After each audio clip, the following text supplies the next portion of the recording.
Perpres 51 tahun 2014 diusulkan agar dikaji ulang. Usulan yang disampaikan Menteri Kelautan dan Perikanan Susi Pujiastuti tersebut diharapkan bisa ditanggapi dan dilaksanakan dengan serius, mengembalikan Teluk Benoa menjadi kawasan konservasi dan rencana reklamasi Teluk Benoa bisa dibatalkan.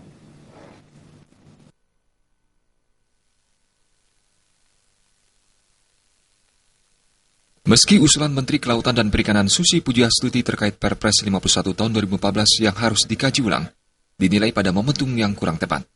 Jika ditanggapi dengan baik oleh pemerintah pusat, pemerintah daerah maupun pihak yang berkepentingan lainnya, serta dengan berdasar pada berbagai aspek termasuk aspirasi masyarakat Bali, tentu usulan ini akan menjadi jalan untuk mengembalikan Teluk Benoa menjadi kawasan konservasi dan reklamasi Teluk Benoa bisa dibatalkan.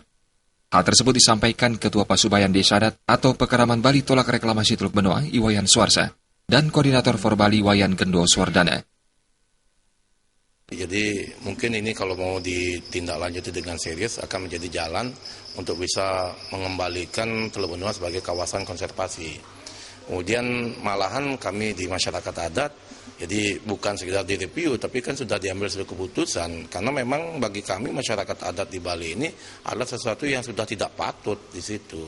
Kemudian dan ini kalau bisa kan dikembalikan sebagai kawasan konservasi. Jadi itu harapan kita. Saya berharap bahwa prosesnya dilakukan dengan proses-proses yang baik, kemudian juga Perpres 51 tidak hanya mereview dari sudut aspek legalnya, tapi juga aspek prosesnya, sejarah dari munculnya Perpres 51 dan berbagai proses yang janggal sehingga itu bisa menjadi penguat bahwa Perpres 51 harus dibatalkan, gitu, atau harus dengan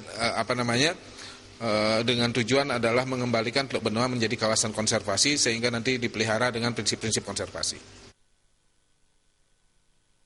Terlepas dari usulan ini sudah telat, Gendo Swardana menilai ini cukup strategis asalkan review ini dilakukan dengan serius dan mengedepankan semua aspek tersebut.